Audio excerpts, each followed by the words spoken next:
अस्सलाम वालेकुम नाजरीन, आज हम बात करने वाले हैं ड्रामा सीरीज इंतखाब के नेक्स्ट एपिसोड के बारे में। तो वीडियो को एंड तक देखना। शाशा तो मान जीतने की कोशिश कर रही है, लेकिन दारू को इसके रवैये में तजाद नजर आने लगती है। वो खामोशी से मोहिनी की माजी के बारे में मालूमात करना शुरू कर देता है। दूसरी जानिब शाशा को घर से निकाले जाने के बाद इसके वालिदा कानूनी रास्ता इख्तियार करने की कोशिश करते हैं। वो वादा कर देते हैं कि जायदाद के बदले किसी की इज्जत या रिश्ते की कुर्बानी नहीं की जा।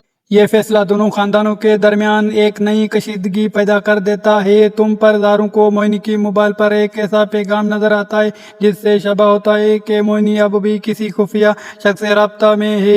इस किस्त में ये दिखाया जाता है कि मजबूत रिश्ते एतमाद और एहतराम से कायम रहते हैं, न कि खौफ और जिल्लत से। अयान पहली बार अपनी बीवी के लिए डट कर खड़ा हुआ है, जो इसके किरदार में एक बड़ी तब्दीली साबित होती है। दूसरी तरफ मोहिनी को लालच और दोगला रवैया आस्ता आस्ता इसके लिए अपने ही खिलाफ होती जा रही है। तो दोस्तों, हमारी वीडियो आज पसंद आए तो वीडियो को लाइक करें, हमारे चैनल को सब्सक्राइब करें।